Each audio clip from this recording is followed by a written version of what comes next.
hmm See, the business plan of the underwear wardrobe, yes, is that it would require those that want to be consultants, right, to go to charm school for 6 months. It requires a certain amount of etiquette when in the personal residence of another woman. Yeah.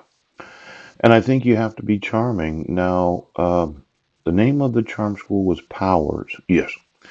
And I can get you the website, but I thought that for women that wanted to make a $500,000 or more a year, yes, that they would go to charm school, they would work on their etiquette, pooh, and then they'd have, well, they'd invite women to different meetings to explain why it's important, yes, that your physical body needs to be measured to have the right size of lingerie, yeah,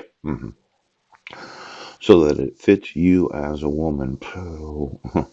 Now, for those of you in law enforcement that don't think this is a reality, I think that a woman's body, yeah, to really feel the eroticism of lingerie needs to be measured. Oh. Now, the individuals that do the measuring, they have to be very sensitive to the person that is the client. Yes. But after you have 20, 30, 40 clients, there's quite a commission schedule. Yes. And the thought was that I would have 10 different designers. Yes. Specifically to design different kinds of lingerie that have name recognition. Yes. So that you could be a collector of a specific designer's lingerie. Now, a lot of individuals in law enforcement don't seem to understand that this is something I want to do. I think that women are having to buy lingerie off the shelf that doesn't fit them.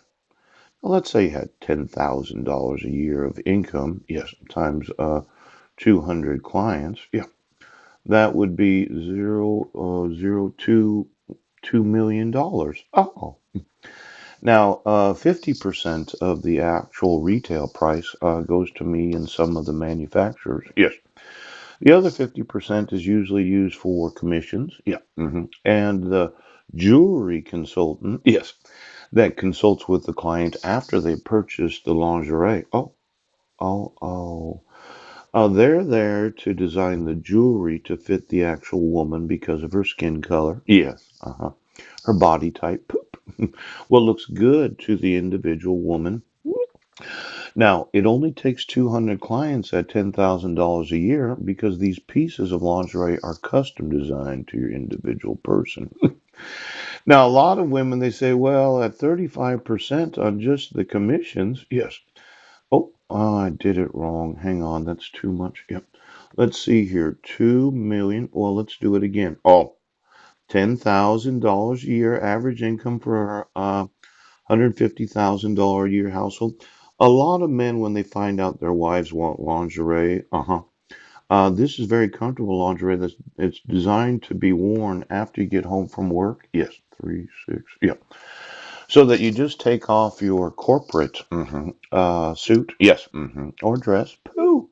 You walk around the house in your lingerie for the rest of the evening with your husband. Yes. Now you think it's difficult getting 200 clients at $10,000 a year. I think it's very doable, and I think that there is enough money out there to support this. Yeah. 0.035 equals, 70,000. My bad. It's 0.35. It would be $700,000 a year.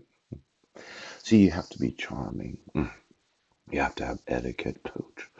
You have to be wanting to talk to 200 individuals. Yes. That recognize that at $10,000 a year. Yes. Let's see here. 10, 1, 2, 3.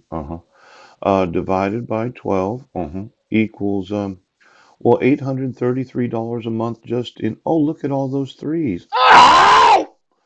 That would be one, two, three, four, five, 6, 7, 8 threes. $833 a month. You can have your own personal lingerie consultant. Yes, that consults with you as a woman to make sure that you always look your sexiest when you get home from work. And then there's that online presence of David Abercrombie. Yes, the first, or one of the first, it could have been the first catalog, yes, was in the early 1900s. Yes, very conservative dresses that go all the way up the neck. Yeah! And I thought that we could buy the rights to that, and then once you have what you know is your actual size and shape, yeah, go online, order yourself all kinds of different dresses, maybe pants, different types of shirts. Yes, and then you could refer your what are they called again? Relatives. Yes. Since you are a client, you are given the right to inform any of your friends and relatives. Yes. Now, obviously, I don't have their size, but we do size them for most women that say, oh, it's good enough. Now, there's 100% markup on all these items right now. Now, for myself, I'm getting 50% of everything sold. That's right. And then there's the jewelry. The jewelry is something very important to a woman that always wants to look her best. Yes, the underwear, yeah, the underwear wardrobe consultant refers to the jewelry consultant and says, "This is my very good client." Yes. Every month she's getting 3 to 4 new pieces of lingerie so that she always looks her best. She has quite a collection of lingerie. And I'd like you to meet with her, and I receive a percentage of the commission, yes, of all the jewelry sold. Now, my problem with jewelry is that there's a markup of 3, 4, 500%. Yeah. I would want every client to know that you're paying 50% of the price for the designing, yes, of your individual body and 50% in the raw materials. Yes. Now let's say your necklace is made out of gold. Yes. Your necklace has sapphires in it, diamonds, different types of rubies, however you want to have it. Yes. You could melt that down and you would know, yes, that it is worth 50% of the actual price paid to the underwear wardrobe jewelry consultant. Oh. A lot of times when you try to pawn your jewelry, right now, they'll only give you 15 to 20% of the actual price paid for retail. Yes. But I think it's an asset.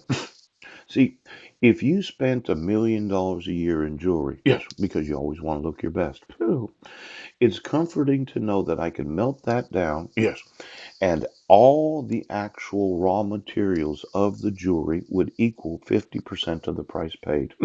There's only a 100% markup for all. Well, I know. See, I'm getting 50% of the 100% markup as the individual that arranges for all of this.